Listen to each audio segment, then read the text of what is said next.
point 3 and we have coordinates 2, 10 and 6, 2. A lies on the x axis. देखो A lie कर रहा है x axis के ऊपर, इसका क्या मतलब है? यहाँ इसका पे मतलब है कि y 0। y 0 है। And find by calculation the coordinates of each m, a and c. मेरे पास जो है वो d का कोऑर्डिनेट है और d का कोऑर्डिनेट है, एंड मेरे पास जो है वो a का कोऑर्डिनेट, मुझे y कोऑर्डिनेट पता है, x कोऑर्डिनेट नहीं पता। अच्छा, इसने मुझे बोला है कि ये रोम्बस है। रोम्बस की क्या प्रॉपर्टी होती है? पैरेलल होती है उसकी साइड। पैरेलल होती हैं पैरेलल साइड, नहीं, सॉरी, और इक्वल। इक्वल भी होते हैं। पैरेलल भी होती हैं और इक्वल भी होती हैं।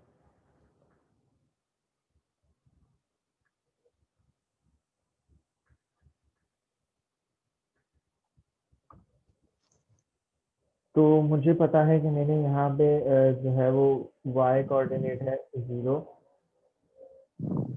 और मुझे पता है पैरेलल लाइन में, तो उसी तरह पैरेलल के उससे हो जाएगा ना, अगर हमें ग्रेडियंट पता चल जाए किसके। एक मिनट, हाँ देखो, the mid point of B D is M. तो एम का तो कोऑर्डिनेट मिड पॉइंट के फॉर्मूले से इजीली निकल जाएगा। ठीक है, निकल जाएगा ना? ठीक है जी। सही है।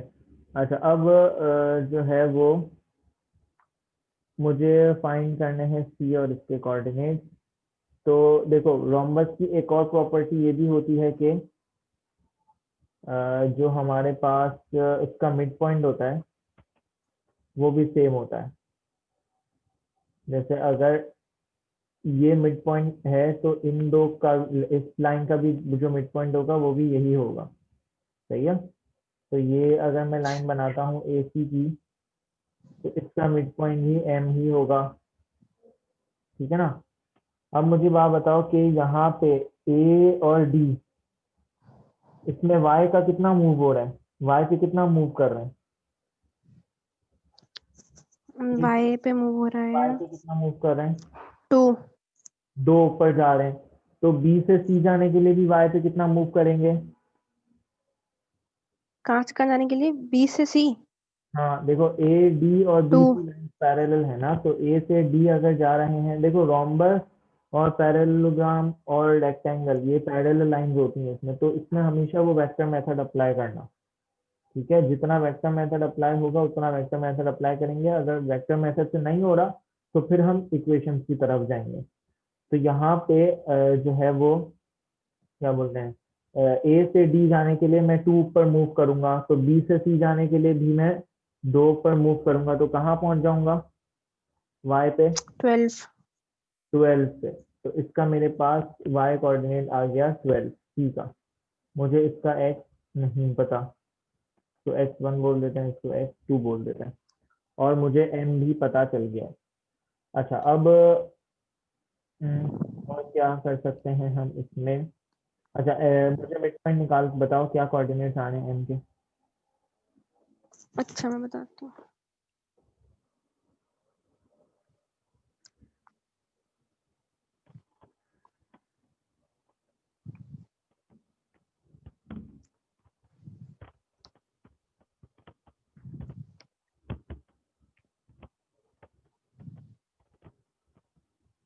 फोर और 9।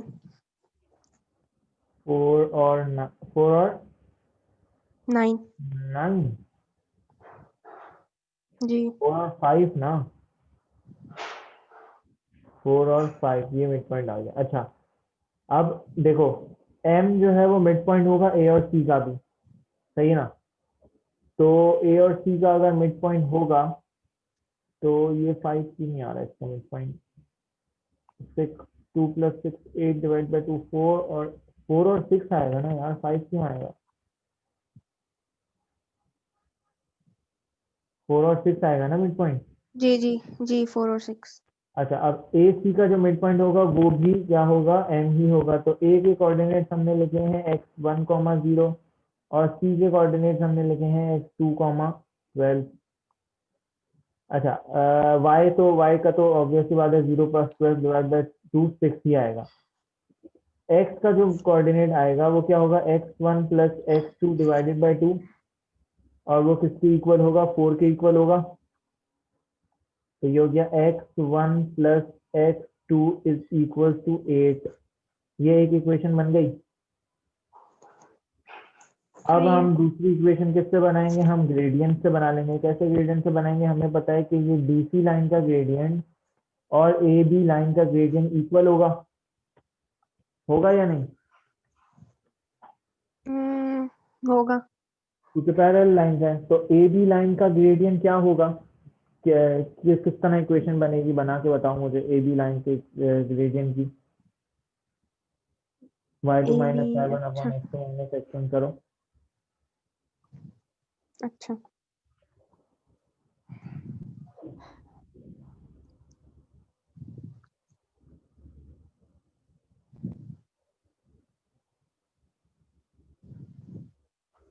तो ग्रेडियंट भी तो चाहिए होगा। हाँ तो gradient in terms of x आएगा ना, ए बी का gradient in terms of x1 आएगा और डीसी का gradient in terms of x2 आएगा। हम दोनों के ग्रेडियंट्स को इक्वेट कर देंगे तो x1 और x2 की एक और इक्वेशन बन जाएगी। दोनों इक्वेशंस को साइमल्टेनियसली सॉल्व करेंगे तो हमारे पास x1 और x2 आ जाएगा। बात समझ आ नहीं रही तो है। ये जो इक्वेशन हमने बनाई है ये हमने ग्रेडियंट की तो नहीं बनाई ना। ये तो हमने मिड पॉइंट से बनाई ना, ये वाली। तो उसमें हमने ग्रेडियंट नहीं लिया। अब दूसरे में अगर हम ग्रेडियंट लेंगे तो क्या लेंगे। दूसरे में हम लोग ग्रेडियंट की इक्वेशन इस तरह बनाएंगे ना, इक्वेशन बनाएंगे किस तरह बनेगी, y2 minus Y one 10 minus 0 divided by x2 minus x1। ये आ जाएगा ग्रेडियंट किसका, ए बी का। सही है, ये ए बी का ग्रेडियंट बन गया। और डीसी का ग्रेडियंट क्या बनेगा, डीसी का ग्रेडियंट भी हम इसी तरह अगर बनाएंगे तो किस तरह बनेगा, y2 माइनस वाई वन यानी 12 माइनस 2, और x2 माइनस x1 हो जाएगा x2 माइनस कितना आ जाएगा ये 6। ठीक है, ये आ 10। गया 10 अपॉन x2 माइनस 6। सही है।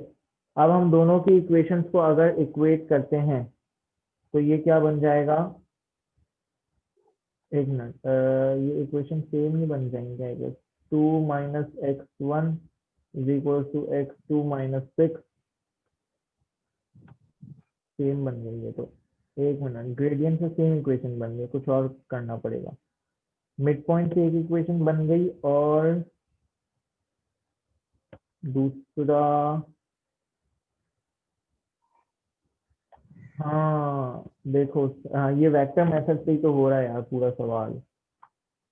मुझे बताओ ए और डी में एक्स कितना मूव हो रहा है, ए और डी में एक्स हो रहा है मूव 6।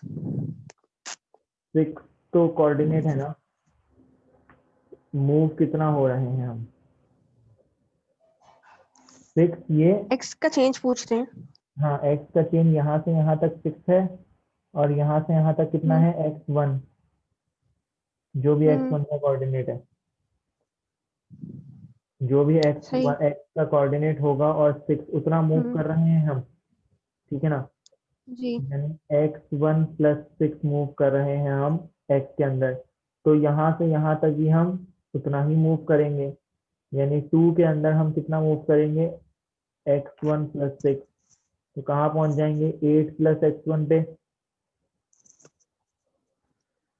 सही है, समझ आ रही है बात क्या बोल रहा हूँ, मैं दोबारा बोलूँ। देखो दोबारा बोले। देखो, x ए से डी के अंदर जाने के लिए हम x में कितना मूव कर रहे हैं, हमें कितना चलना पड़ेगा, 6 प्लस एक्स। 6 plus x. ठीक है, ये x मैं बोल रहा हूँ इसको। ठीक है, x कॉमा 0 है ये। मुझे कितना मूव करना पड़ेगा, x और 6। ठीक है, ए हम्म से B पे जाने के लिए मुझे मूव करना पड़ेगा x प्लस 6। तो बी से सी पे जाने के लिए कितना मूव करना पड़ेगा, x प्लस 6। मैं बी में खड़ा हूँ 2 के ऊपर, तो बी से हम्म सी पे जाने के लिए 2 में कितना ऐड करना पड़ेगा, x प्लस 6। तो कितना हो गया ये x1। ठीक है, कितना हो गया ये 8 8 प्लस प्लस 6। 1। 8 plus x. ठीक है, तो मेरे पास सी का कोऑर्डिनेट क्या आ गया, 8 प्लस x1 कॉमा 12। ठीक है, अब अगर सही मैं है। इसका मिड पॉइंट बनाता हूं तो अब इसका मिड पॉइंट क्या बनेगा, 8 plus X one divided by 2। 8 plus X one divided by 2 equal to क्या आएगा, 8 प्लस 2x1/2। इक्वल्स टू क्या आएगा, यहाँ पे इसको इक्वल्स टू क्या रखूं, मिड पॉइंट क्या है, x coordinate of mid point क्या है। मिड पॉइंट है ये वाली इक्वेशन, x1 प्लस x2। वो तो हमने पहले बनाई थी ना, यहाँ पे देखो ये जो है, ये क्या बना रहा हूँ मैं, x coordinate of mid point निकाल रहा हूँ ना। मिड पॉइंट क्या है हमारे पास, 4/6, 4 4,6। 6।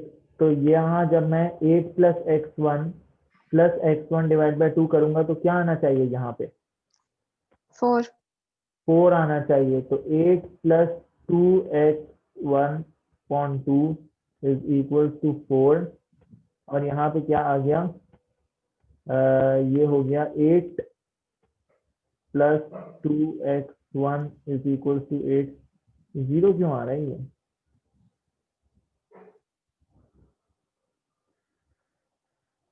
जीरो क्यों आ रहा है, 8 plus X one divided by 2 is equal to 4। तो x1 इक्वल टू जीरो क्यों आ रहा है, नहीं हमने कुछ गलती करी है। ए से बी पे जाने के लिए हम मूव कर रहे हैं x+6। तो यहाँ से यहाँ भी जाने के लिए हम मूव करेंगे x+6, तो ये हो जाएगा 8 प्लस एक्स, और मिड पॉइंट आएगा 8 plus X divided by 2 equal to 4।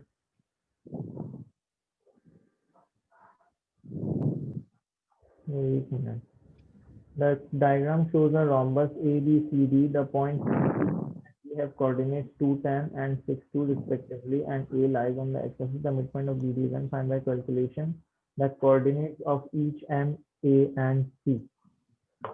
अच्छा देखो, रोम्बस है तो रोम्बस में हमें पता है कि सारी साइड्स इक्वल होती हैं, है ना, जी। सारी साइड्स इक्वल होती हैं। यानी मुझे ये बात पता है कि जो लेंथ BC की आएगी वही AB की आएगी। हम अगर AB पे डिस्टेंस फॉर्मूला लगाते हैं तो क्या आएगा, AB पे अगर हम डिस्टेंस फॉर्मूला लगाते हैं तो क्या बनेगा, under root of 10 minus 0 square y2 minus y1 square plus x2 minus x1 square. हाँ, तो ये हो जाएगा x माइनस 2 का होल स्क्वायर, 2 माइनस एक्स का होल स्क्वायर। ठीक है, ये बनेगा। हम्म ये ए बी का डिस्टेंस आएगा, 10 का स्क्वायर कितना होता है 100 plus 2 minus x1 whole square under root is equal to A B. अब यही चीज अगर हम किस पे लगाएं, डीसी का डिस्टेंस फॉर्मूला बनाएं, तो डीसी का डिस्टेंस क्या बनेगा, 12 माइनस 2 होल स्क्वायर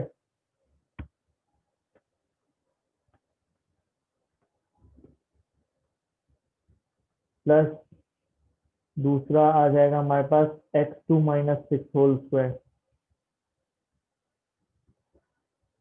ठीक है, ये हो जाएगा 12 माइनस 2, 10 का स्क्वायर 100 का स्क्वायर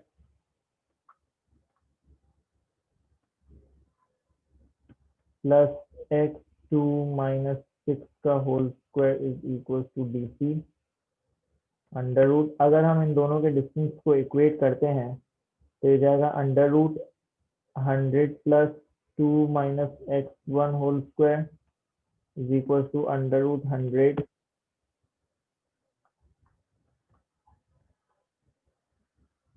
प्लस x2 माइनस 6 का whole square. Under root cancel हो गया और ये इक्वेशन बनी हमारे पास 2 minus x1 whole square is equal to x2 minus 6 whole square. Square से स्क्वायर कैंसिल हुआ, हमारे पास x1 plus two is equal to 8। ये वही इक्वेशन दोबारा बन गई हमारी।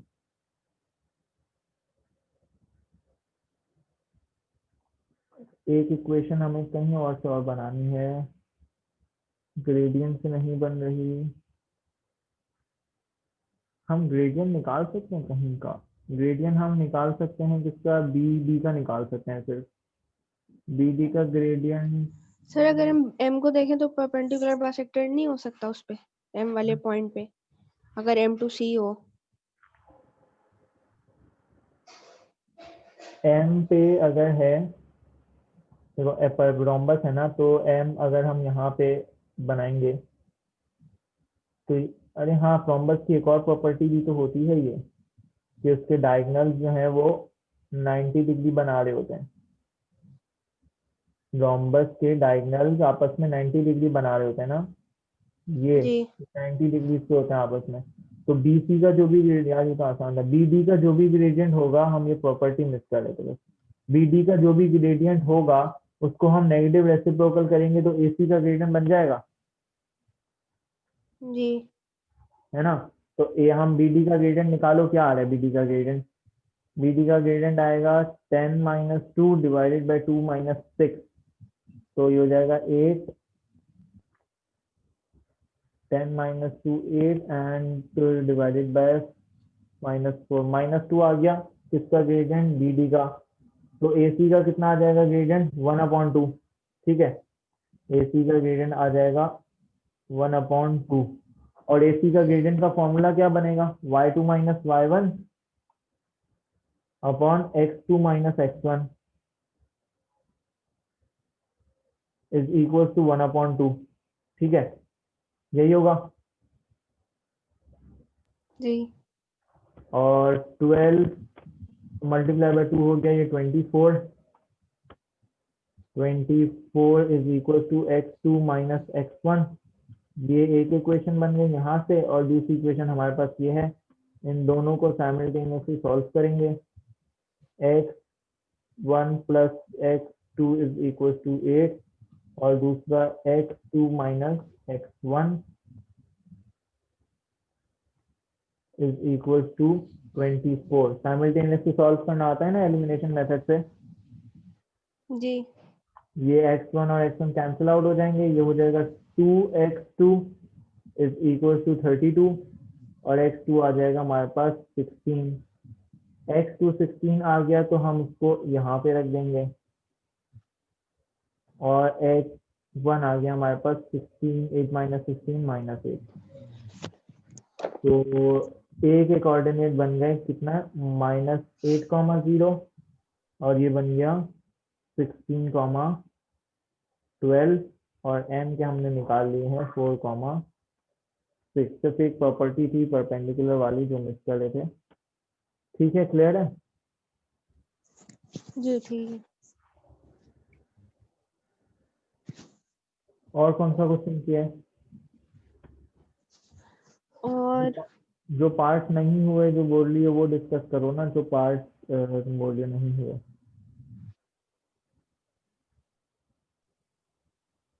अच्छा, मैं जो डायग्राम्स वाले हैं मोस्टली उन्हीं में मसला हुआ है, बताओ बताओ। पर बताती हूँ।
ग्रुप पे पिक्चर शेयर कर दो तो वहां से देख लूंगा मैं।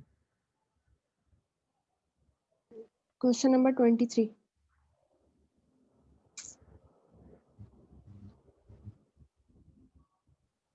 सर आपने इसकी वर्किंग रिमूव कर दी?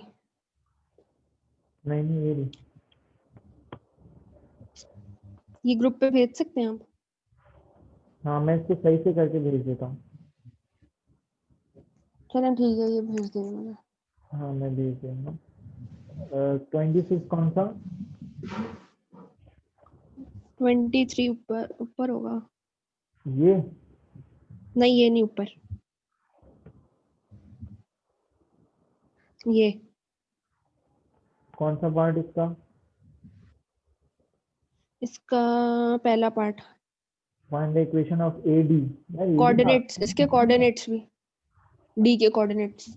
डी के कोऑर्डिनेट, तो डी के कोऑर्डिनेट भाई हमने इक्वेशन ऑफ ए डी बना ली। ठीक है, इक्वेशन ऑफ ए डी बन गई है। ए बी, हाँ जी। ए डी की कैसे बनी होगी? हमने ए बी का ग्रेडियंट निकाला, उसको नेगेटिव ग्रेडियंट रखा। निकाला फिर। हाँ, जी। और ए डी की इक्वेशन बन गई, तो डी जो है वो किसका इंटरसेक्शन पॉइंट है? कौन सी दो लाइंस का?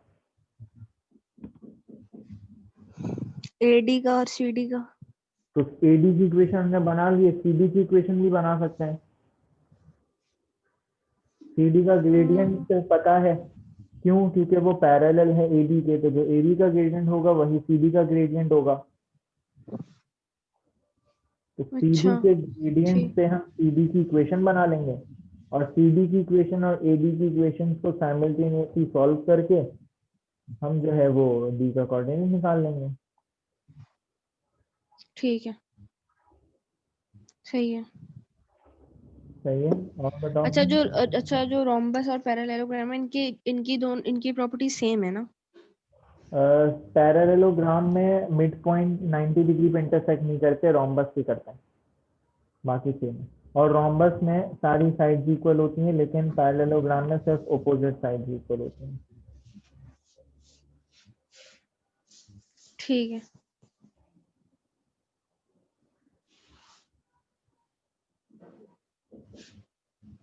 और नेक्स्ट सवाल बताओ। अच्छा एक मिनट।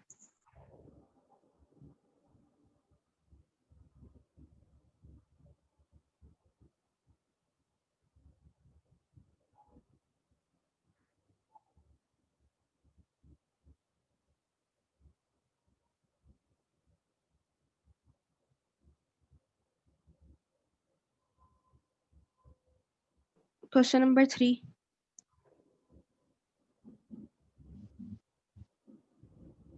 Question number 3। ऊपर है।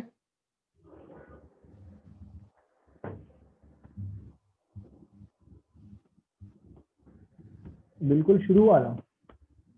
जी।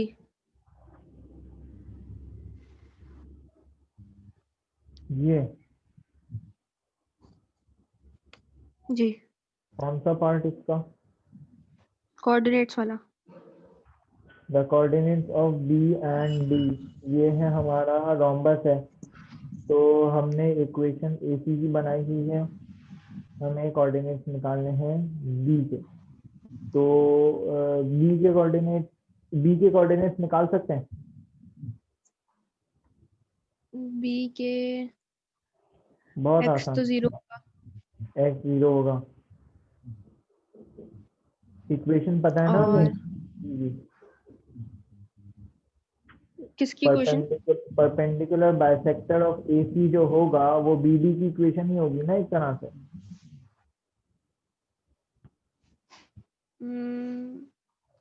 परपेंडिकुलर बाइसेक्टर एसी का। ए सी का जो परपेंडिकुलर बाइसेक्टर होगा वो बी डी की इक्वेशन होगी ना, क्योंकि रोम्बस है। बी डी की कैसे होगी? देखो,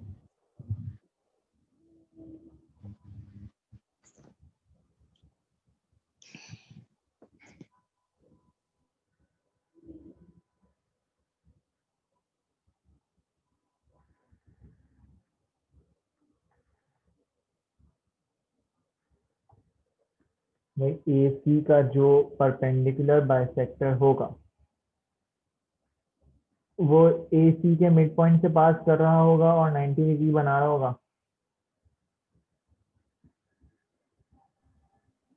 वो बीडी का मिड पॉइंट से गुजर रहा होगा। बीडी के मिड पॉइंट से भी गुजर रहा होगा, एसी का मिड पॉइंट भी गुजर रहा होगा, क्योंकि जो मिड पॉइंट होता है वो रोम्बस में सेम होता है दोनों का, दोनों डायगोनल्स का। तो एसी का मिड पॉइंट जो है वो बीडी का भी मिड पॉइंट होगा और परपेंडिकुलर बाइसेक्टर है, इसलिए 90 डिग्री बना रहा है। और हमने रोम्बस की प्रॉपर्टी देखी है कि वो जो डायगोनल्स मीट करते हैं वो 90 डिग्री भी मीट करते हैं। तो एसी का जो परपेंडिकुलर बाइसेक्टर होगा वो एक्चुअल में बीडी की ही इक्वेशन होगी, क्योंकि मिड पॉइंट से पास हो रहा है और 90 डिग्री बना रहा है। बीडी की भी होगी। अब समझ आया? जो एसी का परपेंडिकुलर बाइसेक्टर होगा वो एक्चुअल में बीडी की इक्वेशन होगी। ठीक है?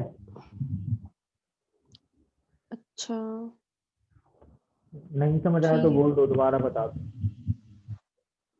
पहले हम एसी की इक्वेशन बनाएंगे, फिर हम वो तो बना हमने परपेंडिकुलर बाइसेक्टर की इक्वेशन परपेंडिकुलर बनाएंगे। बाइसेक्टर की बना ली है ना, पार्ट वन में तो आपने बना ली होगी ना परपेंडिकुलर बाइसेक्टर। हाँ जी, ठीक है, तो यही हम जो उसकी है बना ली तो वो इक्वेशन बीडी की भी होगी। वो इक्वेशन बीडी की होगी। ठीक है, और अब हमें बी के कोऑर्डिनेट्स क्या होंगे? अगर बीडी की इक्वेशन पता है तो बी के कोऑर्डिनेट्स कैसे निकलेंगे?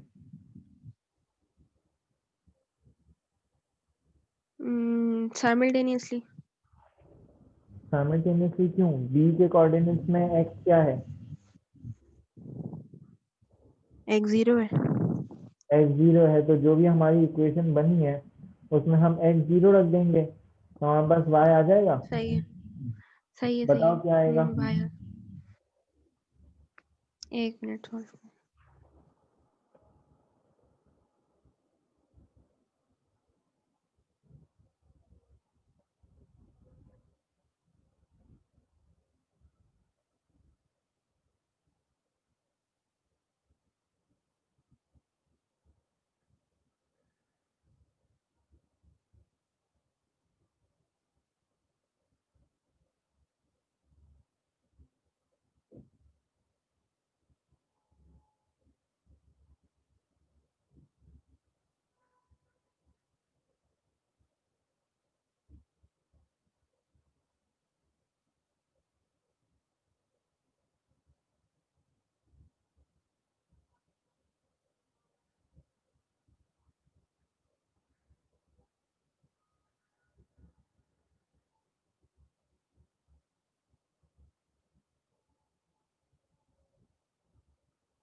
10/3। 10/3 एसी की इक्वेशन क्या बनी है परपेंडिकुलर पार्ट वन की? 3y is equals to x plus 10। 3y is equal to X plus 10। हाँ सही है, फिर 10/3 आ जाएगी। और हमारे पास जब बी का कोऑर्डिनेट आ गया 10/3, एक मिनट चेक करते हैं, डेसिमल में आ रही है।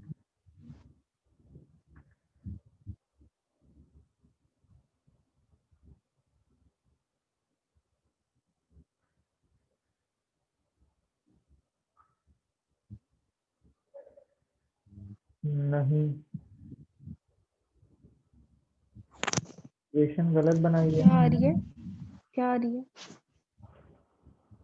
इक्वेशन ही गलत बनी है आपकी।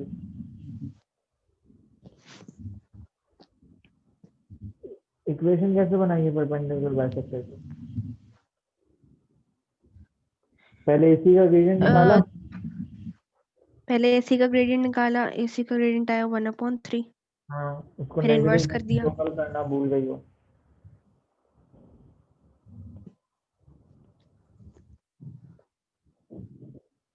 ग्रेडियंट को नेगेटिव रेसिप्रोकल करना भूल गई हो, तभी ये इक्वेशन बनी है। चेक करो दोबारा।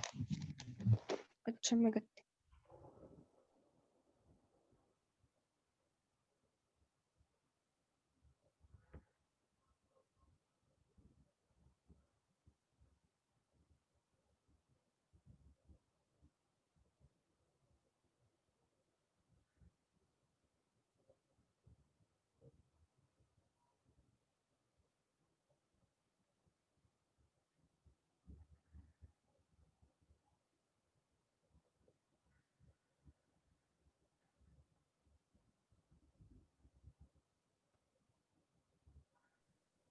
इक्वेशन बनेगी y equals to -3x + 20।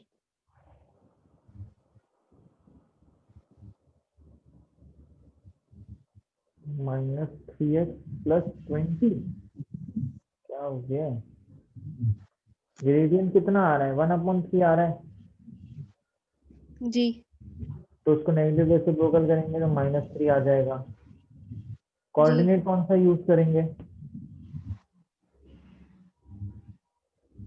Coordinate c। सी क्यों? परपेंडिकुलर बाइसेक्टर की इक्वेशन है, मिड पॉइंट ए निकालना ए पड़ता है। ए मिड पॉइंट निकालेंगे ना, परपेंडिकुलर बाइसेक्टर के लिए मिड पॉइंट निकालना पड़ता है, भूल गई हो? परपेंडिकुलर बाइसेक्टर कैसे बनता है? मिड पॉइंट से पास हो रहा होता है ना, तो इसके लिए मिड पॉइंट निकालना पड़ेगा। मिड पॉइंट निकालेंगे। 5 - 1 4 डिवाइडेड बाई 2 2 आ गया, और 4 + 2 6 डिवाइड बाई 2 3 आ गया। 2, 3 मिड पॉइंट आ गया। अब मिड पॉइंट से इक्वेशन बनेगी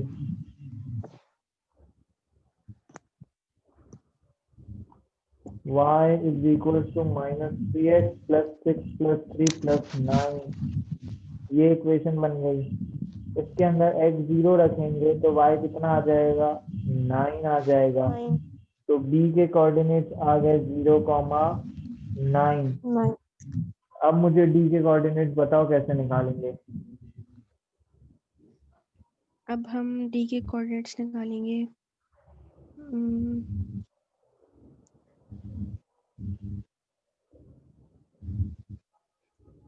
साइमल्टेनियसली सॉल्व करके। साइमल्टेनियसली बहुत लंबा हो जाएगा, ये रोम्बस है, पैरेलल लाइंस होती हैं, क्या सिखाया है?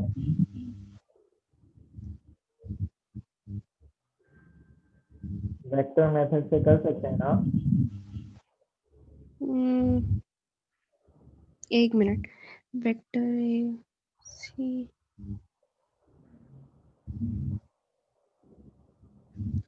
जितना डिफरेंस ए बी में है उतना डिफरेंस हम चेक करेंगे सी से डी में।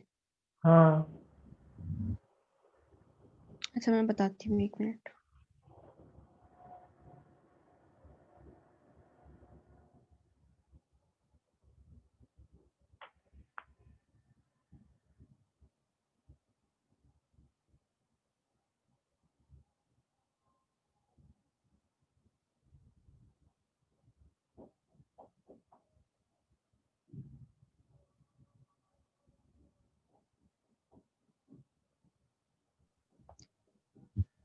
एक्स का डिफरेंस होगा -1।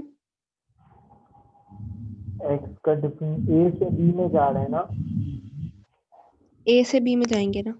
ए से बी में जा रहे हैं तो हम -1 पे खड़े हैं, तो एक आगे जा रहे हैं ना, तो -1 क्यों होगा? आगे जा रहे हैं। लेफ्ट पे मूव कर रहे हैं ना? ए से बी में जाने के लिए हम इस तरफ मूव कर रहे हैं ना, तो आगे जा रहे हैं हाँ या जी, इस पीछे जा तरफ रहे हैं? आगे जा आगे रहे जा हैं। रहे हैं। कितना आगे जा रहे हैं? 1।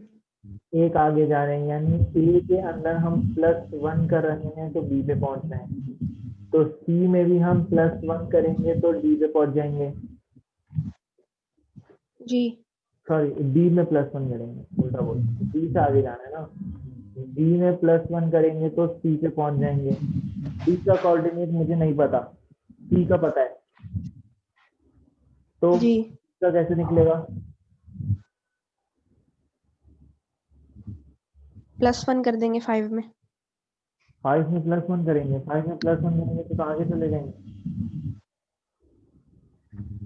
देखो मेरी बात सुनो, शुरू से जब हम एक दफा प्लस कर रहे हैं तो हम वो प्लस ही करेंगे ना फिर बाद में भी। हम ए से बी पे जा रहे हैं ना, जी वो ए, समझ आ गया कि हमने राइट पे मूव किया एक तो हम पॉइंट। इस तरफ मूव कर रहे हैं, ए में +1 करेंगे तो बी पे पहुंच जाएंगे। हम्म अब अगर हम सी पे स्टार्ट करते हैं तो सी से हमें पीछे जाना पड़ेगा डी के लिए। हमें अगर आगे जी मूव करना है तो हम डी से स्टार्ट करेंगे, क्योंकि हमने यहाँ पे ए से स्टार्ट करा है, तो यहाँ पे हम डी से स्टार्ट करेंगे। डी से सी पे जाने के लिए हमें कितना आगे जाना है? एक पॉइंट। आगे जाना है, ठीक है। डी में +1 करना है सी बनाने के लिए। ये चीज समझ आई। डी में +1 करेंगे तो सी पे पहुंचेंगे। जी डी में +1 करेंगे, सी में +1 नहीं करेंगे। डी में +1 करेंगे तो सी पे पहुंचेंगे। तो डी में +1 करके सी पे पहुंचेंगे। हमें नहीं पता डी क्या है। +1 इज इसलिए इक्वल हम टू, सी में से -1 करेंगे। हाँ, सी में तो -1 करेंगे ना, सी पे +1 करोगी तो और आगे चली जाओ। तो डी का अकॉर्डिंग सही क्या आ है। जाएगा, 4। 4। बात समझ आई। जी आ गई। अब y कोऑर्डिनेट बताओ डी का, इसी का ना। अच्छा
अच्छा, ए से बी के लिए +9 किया था हमने।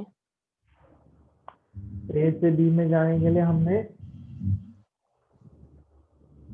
कितना प्लस किया था, 9।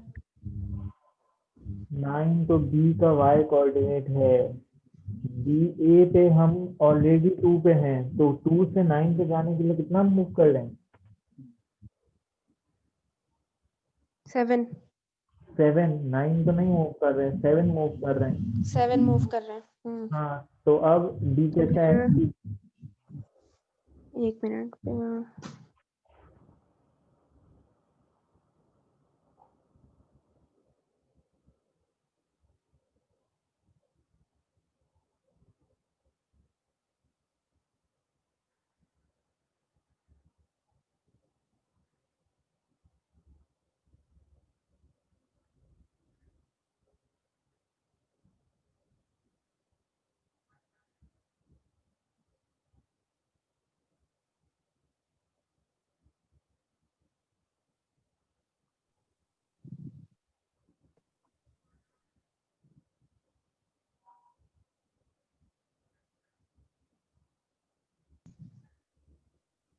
सी से डी के लिए हम करेंगे 4 - 7। हाँ, 4 - 7 कहाँ पहुंच जाएंगे, हम पहुंच जाएंगे -3। -3 के ऊपर। सही है। हम्म सही है। और कोई क्वेश्चन है। नहीं, अभी यही काफी है। इसकी वर्किंग आप मुझे भेज दें। हाँ, मैं भेज देता हूँ, क्लास के बाद भेज दूंगा। तो अभी हम जो है वो एक और नेक्स्ट चैप्टर का थोड़ा सा देख लें।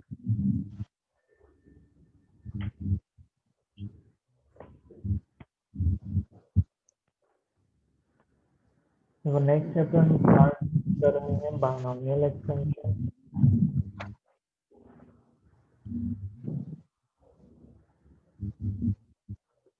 अच्छा, अगर मैं बोलूं कि भाई मुझे एक्सपेंड करो a+b⁴ तो इसके हमारे पास एक एक्सपेंशन का फॉर्मूला है a² + 2ab + b²।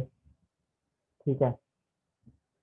अगर हमें एक्सपेंड करना है a+b⁴ को, तो हम इसको ऐसे कर सकते हैं, a+b का होल स्क्वायर पहले करेंगे, फिर उसको मल्टीप्लाई कर देंगे a+b से, तो हमारे पास a+b होल क्यूब आ जाएगा।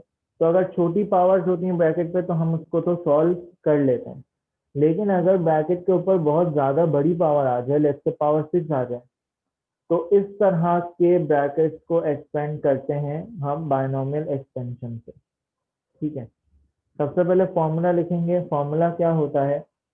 फॉर्मूला है हमारे पास NCR A power n minus R B power R। ठीक है, ये फॉर्मूला, इसको यूज कैसे करना है ये बताऊंगा। देखो, n क्या है, C क्या है और R क्या है। n होती है हमारी पावर, ठीक है, जो भी ब्रैकेट के ऊपर पावर है वो n होगी। सही है। R क्या है? R हम स्टार्ट करेंगे जीरो से, लाइक जब हम पहली टर्म लिख रहे होंगे तो हम R जीरो लेंगे, सेकंड टर्म लिख रहे होंगे तो R वन लेंगे, थर्ड टर्म लेंगे तो R टू लेंगे। ठीक है, लेट्स अगर हम इसी की बात करें a प्लस बी पावर 6 की, तो पहली n मेरे पास क्या है, 6 है। तो जब मैं टर्म वन लिख रहा हूँ तो मैं लिखूंगा 6C0। ठीक है, NCR, R जीरो से स्टार्ट होगा। a के ऊपर पावर क्या बनेगी? a के ऊपर पावर बनेगी n माइनस आर, 6 - 0। और b के ऊपर पावर क्या बनेगी? 0। ठीक है, ये हो गई हमारी पहली टर्म। इसको सिंप्लीफाई करेंगे। सेकंड टर्म के लिए हम क्या लिखेंगे? 6C1 a, क्योंकि r 0 से 1 जाएगा, फिर 1 से 2 जाएगा, फिर 2 से 3 जाएगा, और n जो है वो हमेशा सेम ही रहेगा। तो a के ऊपर पावर क्या बन जाएगी? 6 - 1। और b के ऊपर पावर बन जाएगी 1। इसी तरह हम आगे चलेंगे तो ये जाएगा 6C2। a के ऊपर पावर आ जाएगी 6 - 2। b के ऊपर पावर आ जाएगी 2। 6C3, a के ऊपर पावर आ जाएगी 6 - 3। b के ऊपर पावर आ जाएगी 3। ठीक है, ये चीज क्लियर है? जी क्लियर है। अच्छा, हमारे पास कैलकुलेटर में एक फंक्शन होता है सी वाला। डिवीजन के ऊपर अगर साइन देखें तो इस तरह NCR लिखा हुआ नजर आएगा। मिल गया?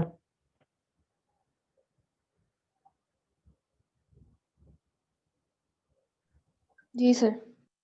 अच्छा, वो दबाएंगे तो हमारे पास कैलकुलेटर में सी लिखा हुआ आ जाएगा। तो पहले 6 लिखो, फिर शिफ्ट दबा के डिवीजन का साइन दबाओ तो सी आ जाएगा। 6C0 कैलकुलेटर में टाइप करो और उसका आंसर बताओ क्या आएगा।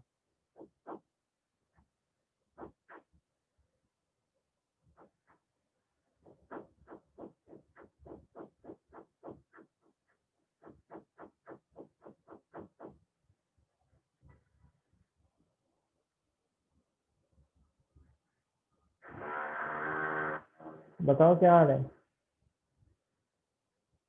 1। 1 आ रहा है। और a पावर 6 माइनस 0 क्या होता है? a power 6। और एनीथिंग टू, और b पावर 0 कितना आ जाएगा? 1 आ जाएगा, क्योंकि anything to the power 0 is 1। ठीक है, तो हमारे पास 1 multiply by a power 6 multiply by 1 क्या आ गया? a power 6। इसी तरह मुझे 61 का आंसर बताओ क्या आएगा? 6। 6 आएगा। 6 मल्टीप्लाई बाई a के ऊपर पावर 6 - 1 5, b के ऊपर पावर 1 तो b आ गया। हमारे पास बन गया 6 a पावर 5 b। ठीक है, इसी तरह 62 क्या होगा?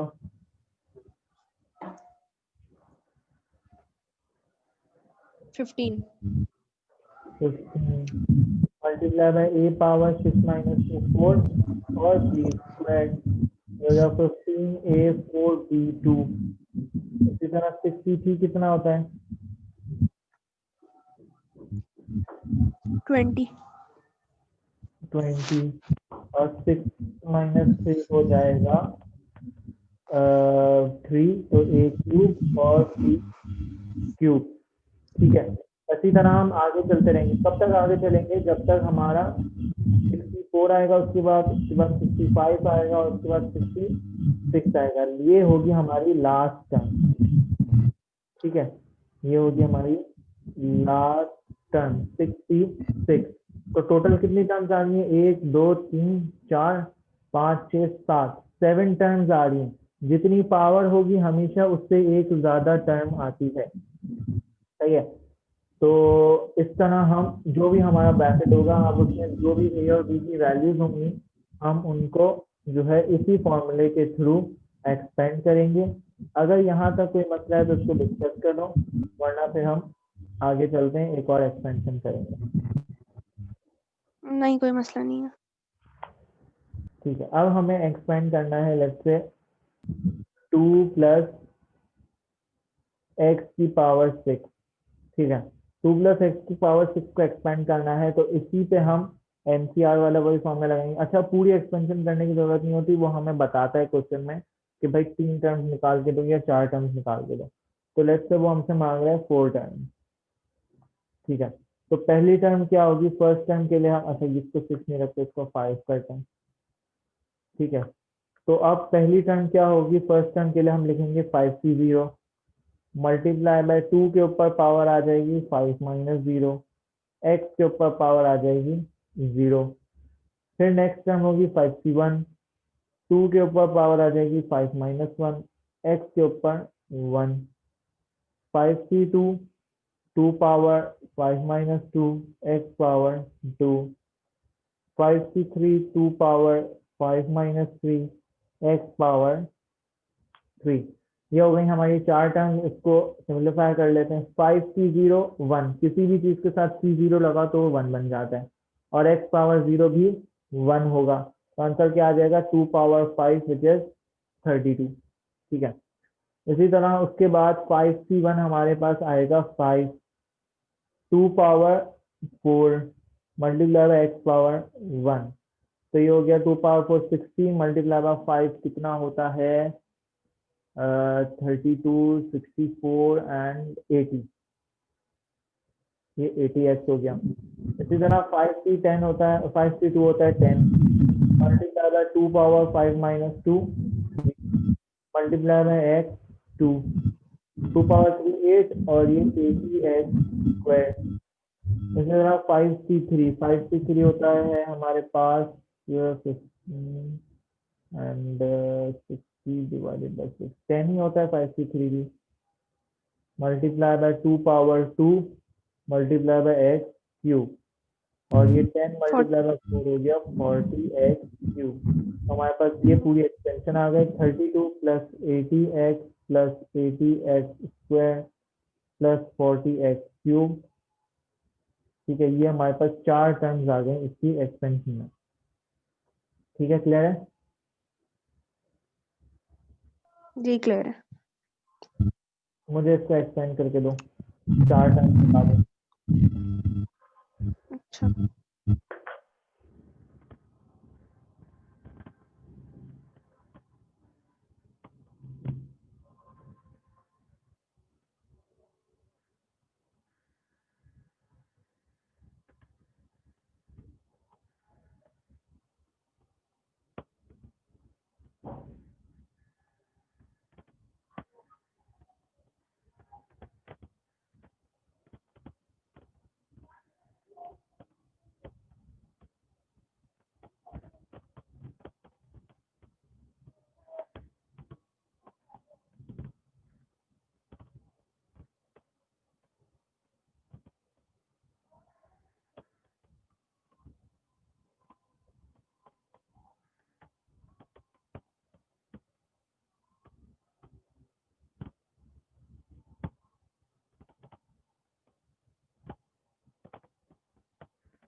243 plus 8 10x plus 1080x square.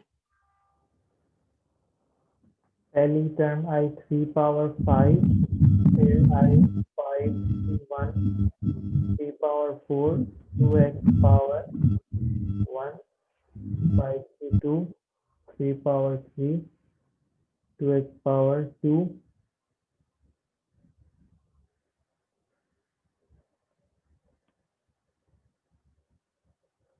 ठीक है, यूं ही किया। जी अच्छा, ये 2x का स्क्वायर 4x स्क्वायर होता है ना, और 2x का क्यूब 8x क्यूब होगा, दोनों पे स्क्वायर क्यूब पावर लगती है। ठीक है। जी अच्छा, अब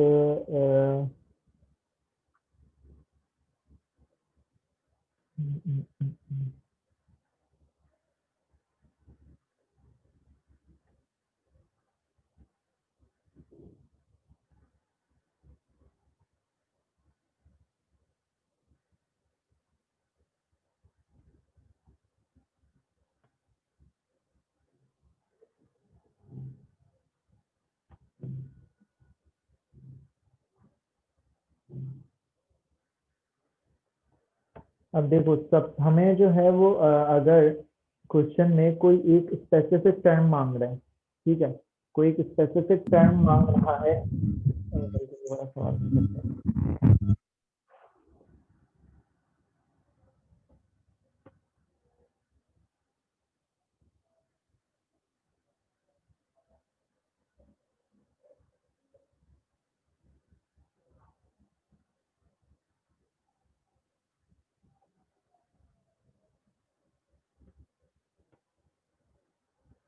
अच्छा, कोई स्पेसिफिक टर्म का क्या मतलब है, वो बोल रहे हैं जैसे यहाँ पे मुझे सिर्फ चाहिए एक्स स्क्वायर का कोफिशिएंट। अब सिर्फ एक्स स्क्वायर का कोफिशिएंट अगर चाहिए तो मैं मेरे पास इतना टाइम तो नहीं है कि मैं इसको पूरा एक्सपेंड करूँ 60 0 61 62 63, फिर देखो भाई एक्स स्क्वायर का कोफिशिएंट क्या बन रहा है। इतना टाइम तो नहीं होगा, 3 मार्क का सवाल है, इसका कोई अलग दूसरा तरीका होना चाहिए। तो दूसरा तरीका क्या है, हमें डायरेक्ट पूरी एक्सपेंशन करे बगैर डायरेक्ट एक्स स्क्वायर का अगर कोफिशिएंट निकालना है तो वो कैसे निकालेंगे उसको देख रहे हैं। मुझे वो आप बताओ कि अगर मैं बोलूँ कि X power 2 multiply by x power A is equal to X power 5, A की वैल्यू क्या है होगी? किसकी एक्स स्क्वायर की? X square multiply by x power A equal है अगर एक्स पावर 5 के, तो ए की वैल्यू क्या आएगी यहाँ से? 5 ए की वैल्यू 5 क्यों? X square multiply by x power A is equal to X power 5। X की क्या पावर होगी तो एक्स स्क्वायर से मल्टीप्लाई होकर एक्स 5 बना देगा होगा। ये आपने एक्स पे ए लिखा, क्या लिखा हुआ है? ए ए ए अच्छा, क्या मल्टीप्लाई होगा कि 5 बन जाएगा? एक्स स्क्वायर से एक्स की कौन सी पावर मल्टीप्लाई करेंगे तो एक्स की पावर 5 बनेगी? हाँ, 5 नहीं, क्या हो गया है? X square multiply by x power A equal to X cube, क्या होगा ये?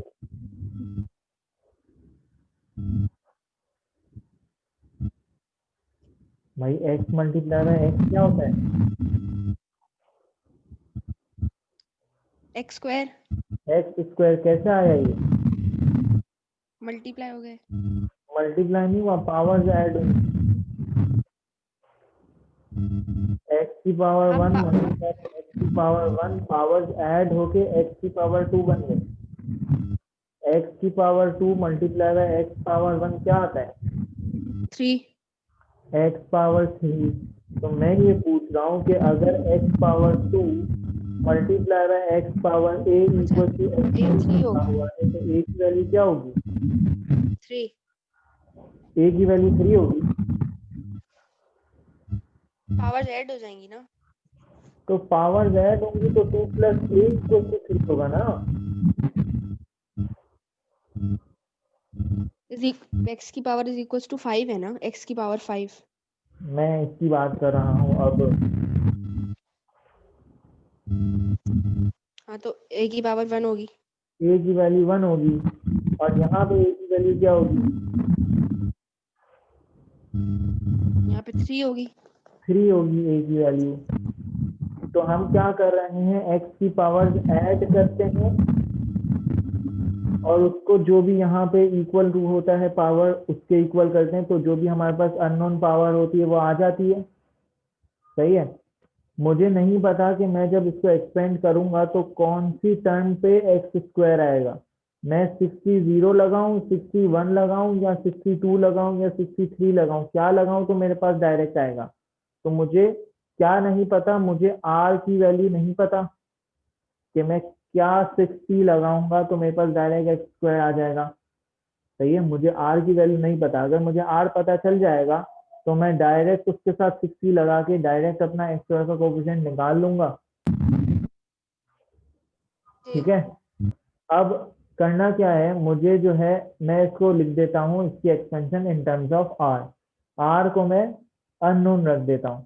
तो अगर मैं आर को अननोन रखता हूँ तो इसकी एक्सपेंशन क्या बनेगी? मैं आर को अगर अननोन रखता हूँ तो मेरे पास आएगा 60r एक्स की पावर 6 माइनस आर 2/x की पावर आर। ठीक है, ये आ जाएगा। मुझे बात बताओ कि यहाँ पे इस पूरी चीज के अंदर x की पावर्स कौन कौन सी हैं, x की पावर्स क्या क्या हैं? x की पावर 6 माइनस r है 6 माइनस आर है और दूसरी x की पावर है r। आर। देखो अब यहाँ पे x डिनोमिनेटर में है, ठीक है, तो इसकी पावर आर है। हम जब इक्वेट करते हैं, हम जब पावर की बात करते हैं तो यहाँ पे हमें देखो, यहाँ पे जो हमने x पावर 6 माइनस आर बोला है तो x ऊपर है ना, ऊपर की तरफ है यानी न्यूमरेटर में है और उसकी पावर 6 माइनस आ रही है। इसको पहले ऊपर लेके जाना पड़ेगा, तो जब ये ऊपर जाएगा तो इसकी पावर क्या हो जाएगी? Minus r। Minus R. तो एक पावर 6 माइनस आर, दूसरी power minus R equal to, हमें कौन सी पावर रिक्वायर्ड है?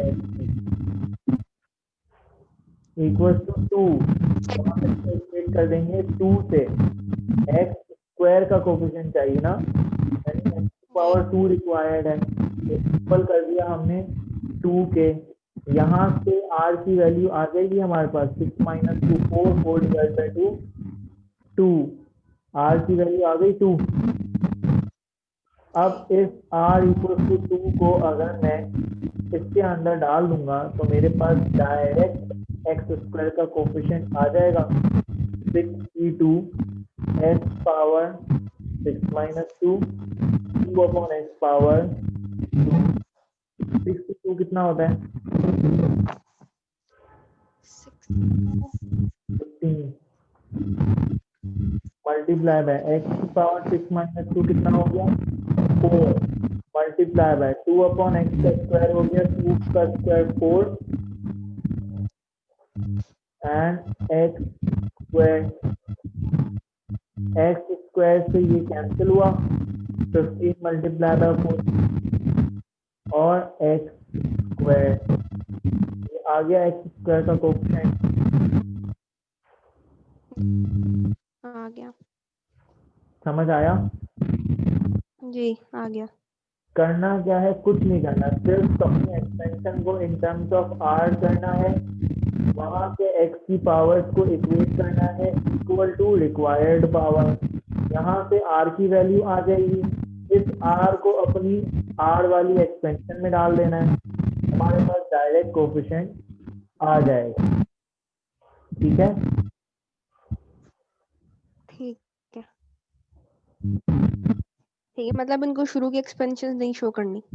नहीं, सिर्फ मुझे एक्स स्क्वायर का कोफिशिएंट देना है, इसने वही बोला ना एक्स स्क्वायर का कोफिशिएंट निकालो, तो बाकी सिर्फ एक्स स्क्वायर का कोफिशिएंट निकाल के दे देंगे हम। और जैसे कि क्वेश्चन है इसको सॉल्व करो, मुझे आंसर बताओ इसका।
सर वो पिछला वाला 1 मिनट दिखाएं, वो जो जैसे किया आपने।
तो 15 into x square upon 4।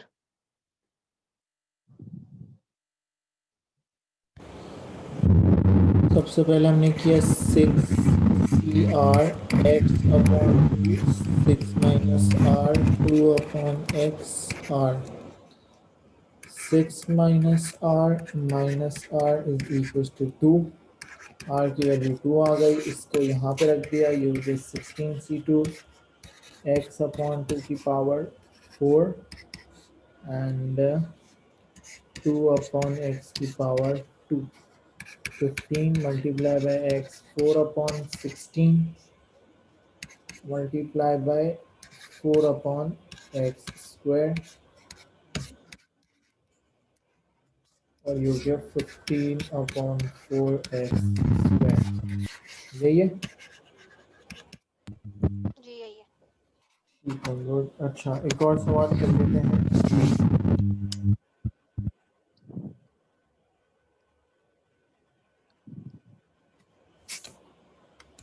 ये 3 सवाल करते हैं लास्ट।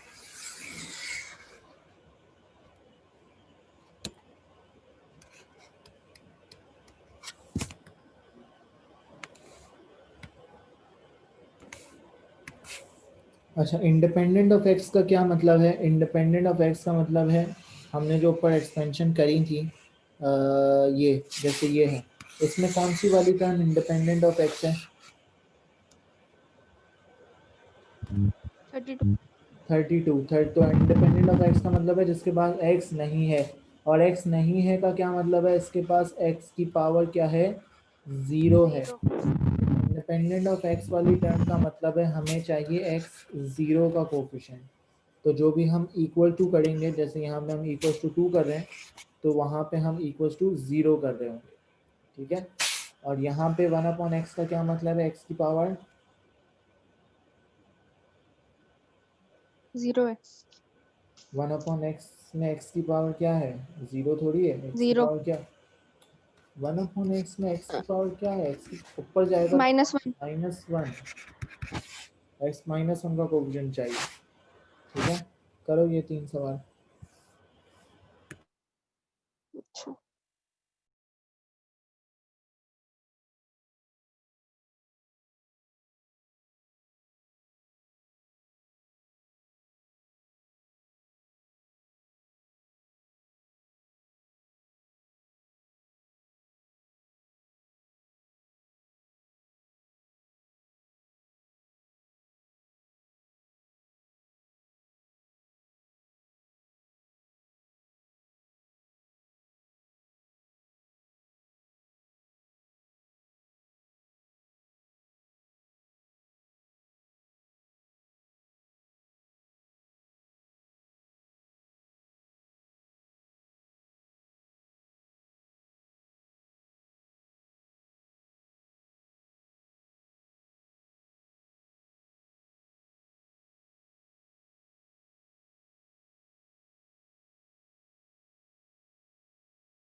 ये पहले वाले में हमें डिफरेंट पावर यूज करनी होगी ना? क्या मतलब डिफरेंट पावर? मतलब जैसे x जो n की वैल्यूज हैं वो डिफरेंट देनी पड़ेगी ना? हाँ हाँ, वो जाहिर सी बात है ना, n4 है ना यहाँ पे तो। अच्छा,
नहीं आया सर इसका आंसर, पहले वाले का कैसे होगा?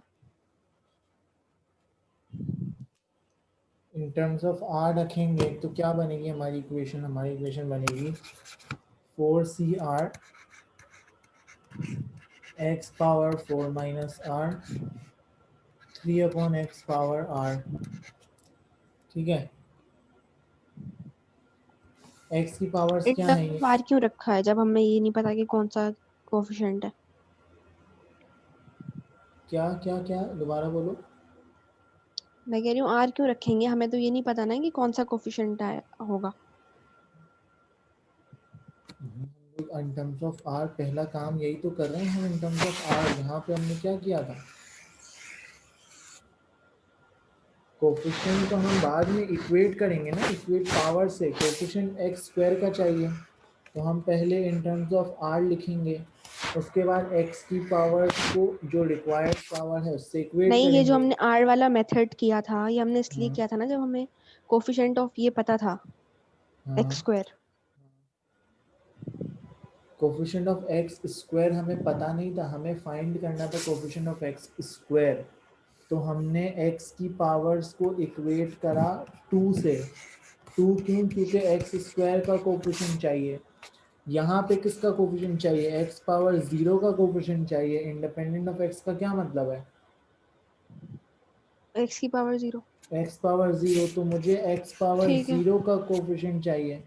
तो मैं ठीक है अपने ब्रैकेट को एक्सपेंड करूंगा इन terms of are.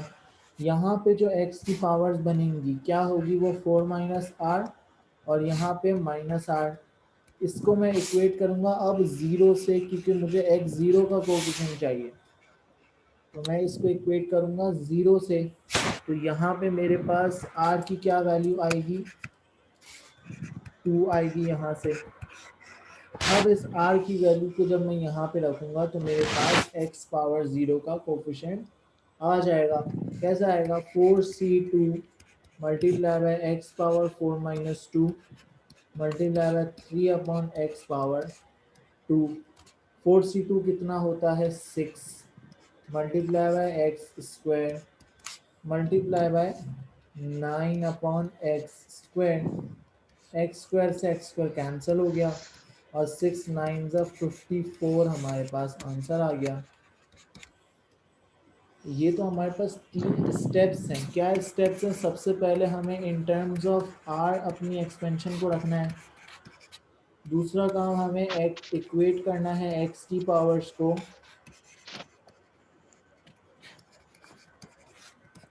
To the required power.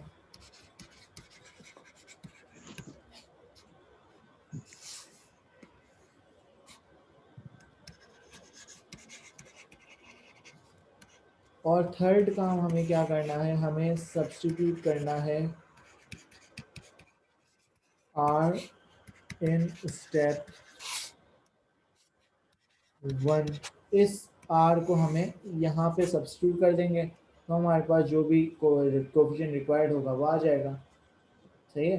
तो अब यहाँ पे क्वेश्चन नंबर 2 में हमें क्या करना है? हमें इसको एक्सपेंड करना है। तो हम इसको एक्सपेंड कैसे करेंगे? हम इसको 5cr करेंगे। 2x की पावर 5 माइनस आर, और -1 अपॉन एक्स की पावर आर। एक्स की पावर्स क्या है यहाँ पे?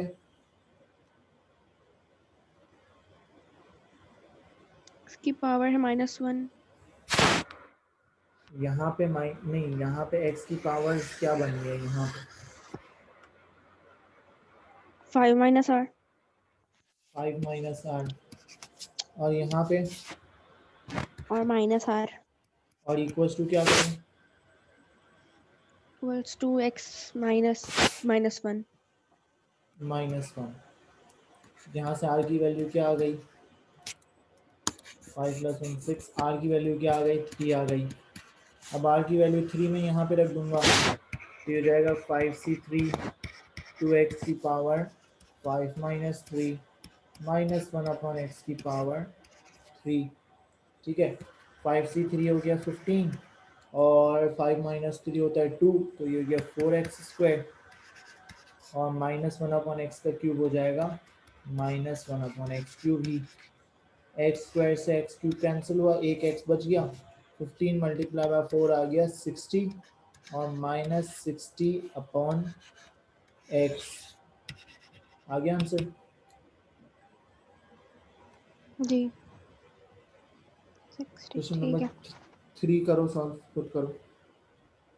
अच्छा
-1080x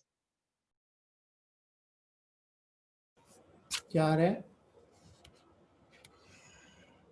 -1080x coefficient of x, तो हमने इसमें किया 5cr 3x 5 minus r minus 2 upon x power r।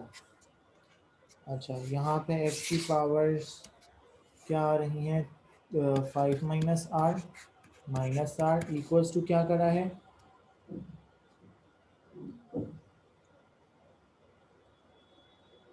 Equals to किया है 1। 1। ठीक है, तो ये हो गया r की वैल्यू 2 आ गई, और ये 5c2 multiply by 3 power 5 minus 2 3, तो 3x की power 3 multiply by minus 2 upon x की पावर 2, माइनस तो नहीं आएगा, प्लस आएगा। 5c2 10 multiply by 3 3 power 3 27 x cube minus 2 upon x का स्क्वायर कितना होगा? 4 अपॉन एक्स स्क्वायर हो जाएगा ना।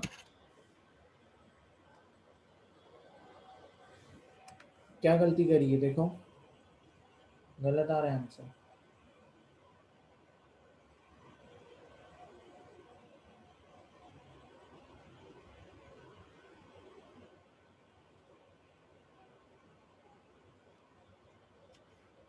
क्या गलती करी है? 1080 कैसे आ रहा है? एक मिनट।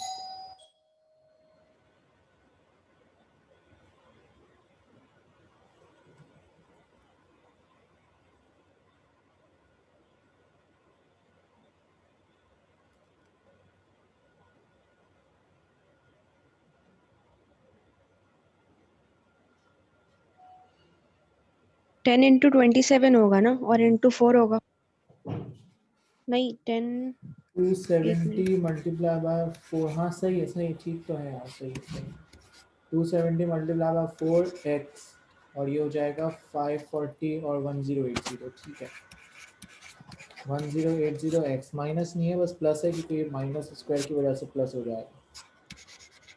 ठीक है। ठीक है, अच्छा, नेक्स्ट क्लास में कंटिन्यू करेंगे इसको। सही है, इसके कुछ क्वेश्चंस जो हैं वो मैं भेज दूंगा, इसी तरह के जो हमने अब तक पढ़ा है उस तरह, उसी के से रिलेटेड। अभी चैप्टर ख़त्म नहीं हुआ, बाकी है, ठीक। तो जो क्वेश्चंस भेजूँगा वो सॉल्व कर लेना सारे। सर क्वेश्चंस ना मुझे मार्क कर दीजिएगा। हाँ, मैं इसी से रिलेटेड जो होंगे वही क्वेश्चंस भेजूँगा, तो वो थोड़े से होंगे, ज़्यादा नहीं होंगे। ठीक है।